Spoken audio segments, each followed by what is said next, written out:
오늘 함께 읽은 로마서 3장 1절 8절 말씀으로 심판의 자질이라는 제목으로 하나님의 말씀을 나눌 때 큰 은혜가 우리 가운데 임하기를 소망합니다.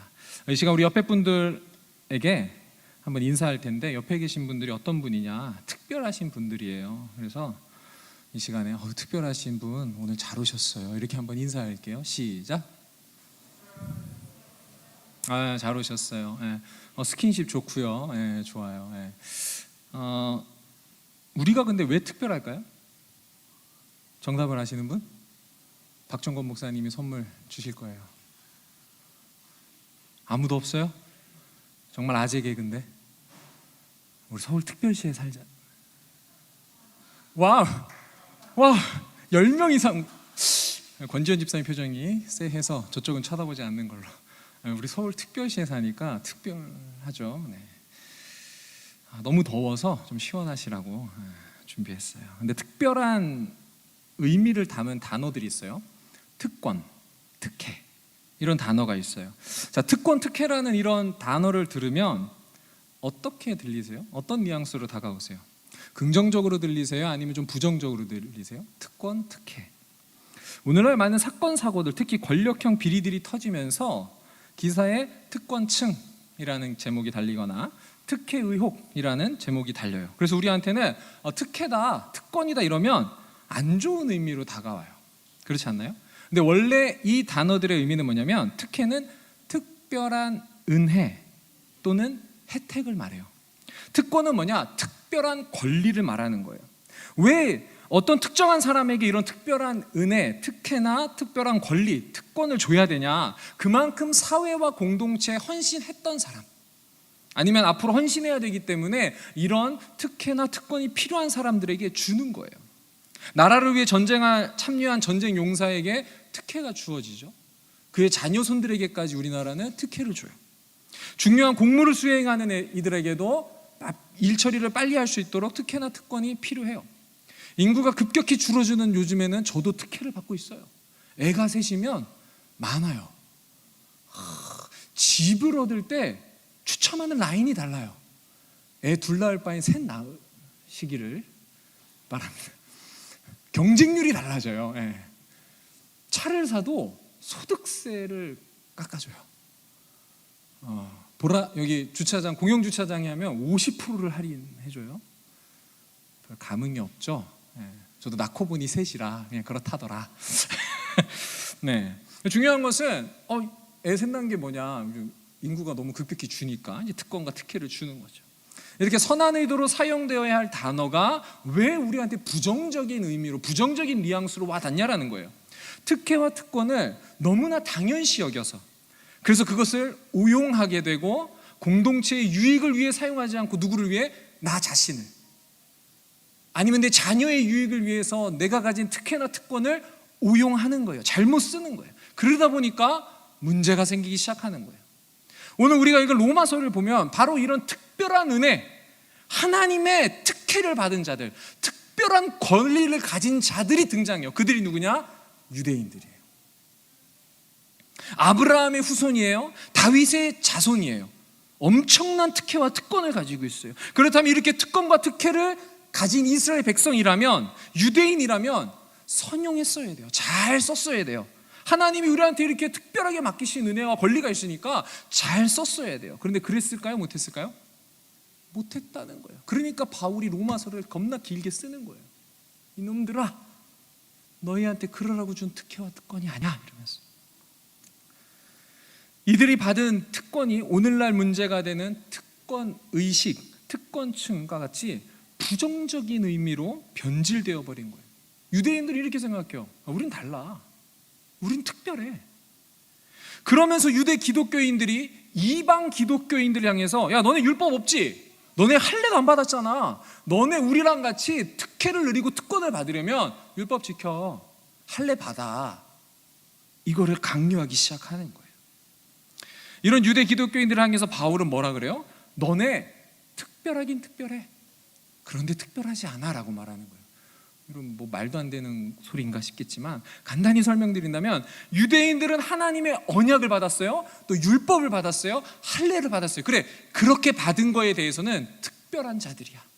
하나님이 너네한테만 율법과 언약과 할례를 주셨어. 그 특별한 거 인정. 근데 그 다음에 뭐는 아니에요? 그렇다고 너네가 죄 지어도 심판 안 받는 건 아니야. 하나님의 심판 앞에서는 누구나 동등하다는 거예요. 특권이 없다는 거예요. 죄 지었으면 뭐예요? 심판 받아 마땅한 거다.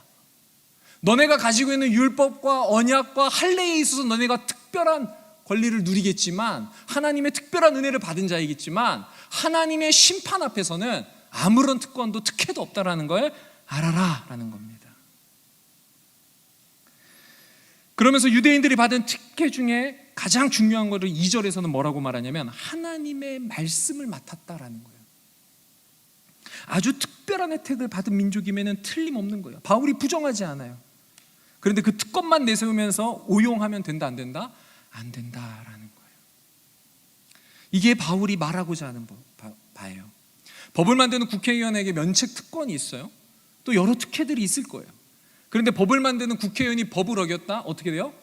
300만 원 이상의 벌금형이 나오면 국회의원직을 상실하게 되죠.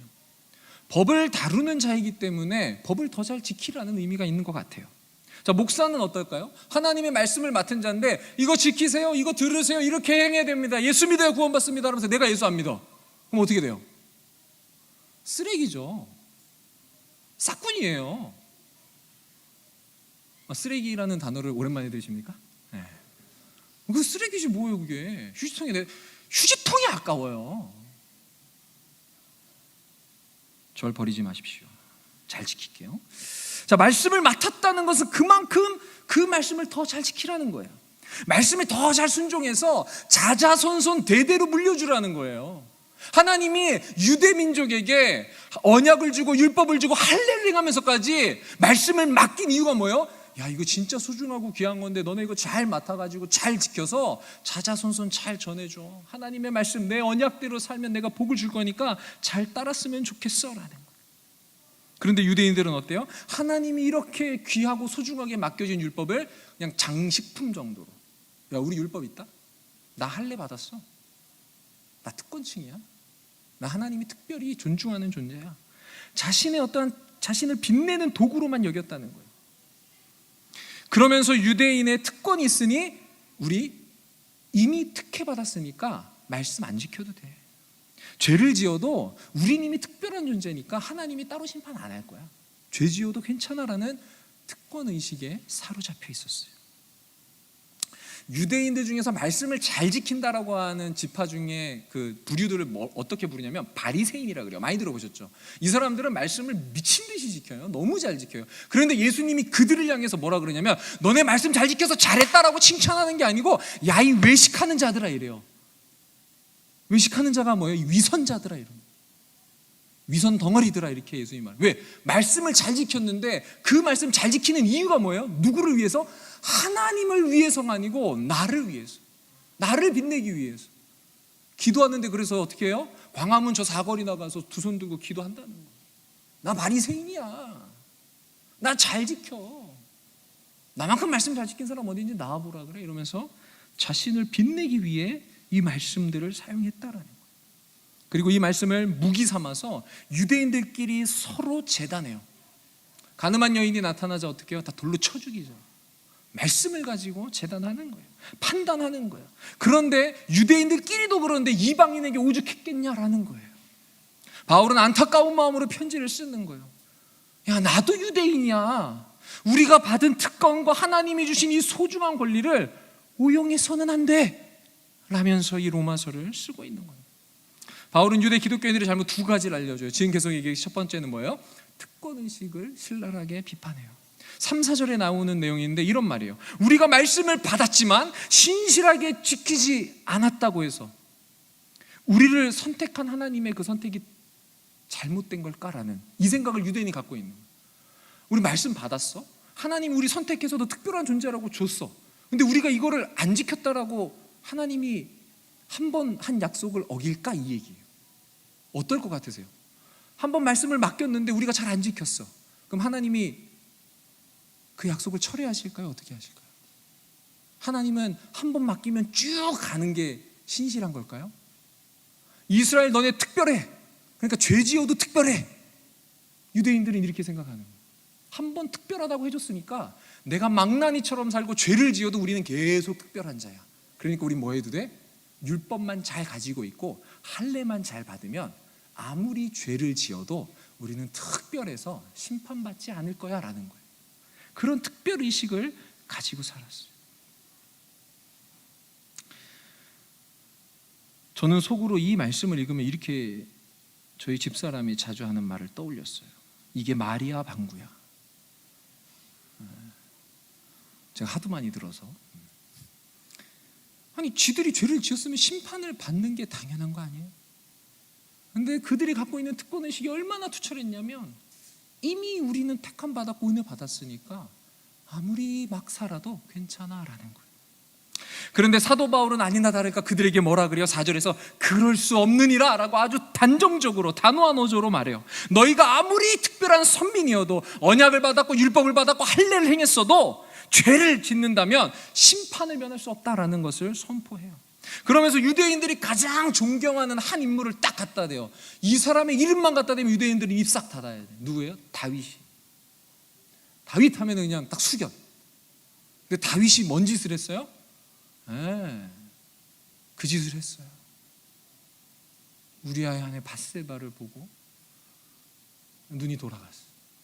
그 범죄함을 짓고 그 범죄함의 결과가 어디까지 가요? 우리아를 살해하는, 살인을 지시하죠. 걔 가서 전쟁터의 최전방에 세워서 죽여라고 살해 명령을 내려요. 살인 청부를 한 거예요. 누가? 다윗이. 이런 죄를 짓고도 다윗이 깨닫지 못하는 거예요. 나 특권층이야. 나 왕이야. 나 하나님이 나 왕으로 세웠어. 내 자자손손 하나님이 왕으로 세운다 그랬어. 이 정도 잘못 아무것도 아니야 라고 할 수 있는데 나단 선지자를 통해 하나님이 그를 깨닫게 하자 다윗이 고백하는 거예요. 하나님이 내 죄를 가지고 나를 심판하는 게 신실하신 거다.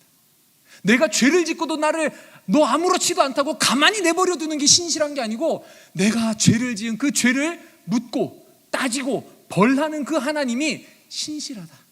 그게 다윗의 고백이에요. 그게 시편 51편에 나와요. 지금 바울은 야 니네가 존경에 맞이하는 다윗도 이렇게 얘기해. 죄 지으면 심판받는 거야. 특권과 특혜 심판 앞에서는 아무것도 없다는 거예요.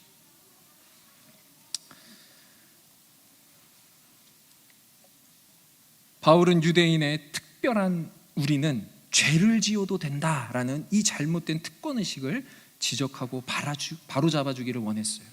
그리고 바울이 지적하는 유대 기독교인들의 잘못된 생각 두 번째가 뭐냐면 결과지상주의예요. 바울이 이렇게 다윗까지 언급하면서 유대인이 느끼기에 이런 거죠. 이제 막까지 하는 거죠. 다윗까지 언급하면 이제 막장이 되는 거예요.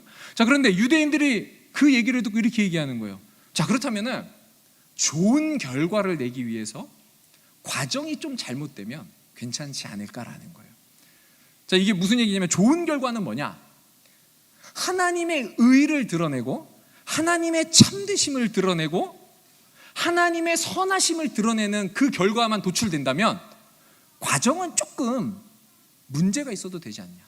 바울은 그때 그 과정에 불의가 좀 섞여도 괜찮지 않냐. 거짓말이 있어도 되지 않냐. 악이 조금 섞여 있어도 과정에서 그런 트러블이나 좀 죄가 있어도 결과가 하나님의 선하심, 신실하심, 참되심을 드러내면 그건 괜찮지 않냐라고 유대인들이 말하는 거예요. 그러니까 이 얘기의 의미는 뭐냐면 그래 우리가 성경 잘 못 지켰다 치자. 우리가 죄를 지었다 쳐. 근데 우리가 이렇게 죄를 지음으로 하나님의 의로우심과 선하심이 드러나는 결과가 너무 좋지 않냐. 그러면 된 거 아니야? 라는 거예요. 오늘날 말하는 결과지상주의죠. 이런 유혹을 많이 받으실 거예요. 결과를 내야 되니까. 제한된 시간 안에, 제한된 자원 안에 결과를 내려면 그래요. 꼼수도 들어갈 수 있고 불의와 거짓과 악과 타협을 해야 되는 타협점이 있을 수 있어요. 목사님 사회생활 안 해봐서 그렇죠? 라며 말할 수도 있어요. 어떻게 생각하세요? 누군가는 좋은 결과를 극대화하기 위해서는 조금의 불의와 거짓과 악이 있을 수밖에 없어. 이 세상이 악한데 이 악한 세상에서 결과 내려면 악해야지. 어떡하겠어? 라고 말하는 거예요. 유대인들의 주장이 그런 거예요. 이에 대해서 바울은 또 뭐라 그래요? 결코 그렇지 않다라고 단정지어 얘기하는 거예요. 바울이 이렇게 유대 기독교인들의 잘못된 생각을 바로잡아주면서 강조하고자 하는 게 있어요. 그게 뭐냐? 심판의 자질이에요. 만일 하나님이 특권의식을 가진 자, 우리는 특혜를 받았으니까 마음대로 살아도 돼, 특혜를 받았으니까 죄를 지어도라고 말하는 유대인들, 그 특권의식을 인정해준다, 그리고 그것을 칭찬해준다, 죄를 묻지 않는다, 그런 심판자가 있다면 우리 그 앞에 서서 심판을 받겠어요? 결과지상주의로 과정에는 더러운 냄새가 추악하게 나고, 결과만 내기 위해서 옆에 있는 사람 피를 쪽쪽 빨아먹으면서 그렇게 낸 결과를 내고 하나님이 보시고 너 참 잘했다, 착하고 충성된 종아, 그 하나님 앞에 가서 심판을 받으시겠냐고. 바울이 얘기하는 게 그거예요. 그런 하나님한테 심판 못 받는다는 거예요. 오늘날 세상 법정은 어때요? 사람들이 판단하기 때문에 삼심제도가 있잖아요. 마음에 안 들면 항소하고 또 하는 거예요. 하나님한테 재판받는데 삼심하실 거예요? 하나님 나 인정 못하겠어요. 하나님이 판단 틀린 것 같아. 심판의 자질이 없는다. 하나님한테는 그렇게 할 수 없다라는 거예요. 만약에 하나님이 특권의식과 결과지상주의를 인정하는 하나님이라면 누가 그 하나님의 심판을 인정하겠냐라는 거예요. 자질 논란이 불거지지 않을까요? 하나님이 내리는 심판에 대해 우리는 불신할 거예요. 나 안 그랬거든요, 나 잘했거든요, 따질 거예요. 요즘 스포츠에서는 이런 심판에 불만이 가지면 어떻게 하죠? 네모 박스 그리면 돼요. 그러면 비디오 판독에 들어가요. 골이 취소가 되기도 하고 오프사이드 판정이 나기도 해요. 인간의 심판에 오류가 있기 때문에 그래요. 자, 그런데 우리의 심판자 되신 하나님의 자질은 어떠냐? 하나님은 신실하시고 참되시고, 자막이 나와야 돼요, 의로우신 분이다. 맞으리? 자막 없네요. 네, 따라합니다. 하나님은 신실하고 참되고 의롭다. 그렇기 때문에 하나님이 내리는 최종 심판 앞에 우리가 서서 그 심판을 받을 수가 있는 거예요. 그분은 신실해요. 우리의 일거수일투족을 다 알고 그것을 통으로 심판하시는 거예요. 참되세요. 거짓이 단 하나도 없어요. 공의로우세요. 이 하나님의 심판은 피할 수도 없어요. 그분은 결코 죄를 눈 감아주지 않으시는 분이에요. 그 어떤 슬로우 카메라 다 비교할 수가 없어요. 너무나 정확하세요. 그런 하나님이 우리의 심판자가 돼요. 자, 지금 그런 하나님 앞에 섰다고 상상해 보세요. 어떠세요? 얼굴을 이렇게 쳐들고 있을 수 있을까요? 당당하십니까? 어떠세요?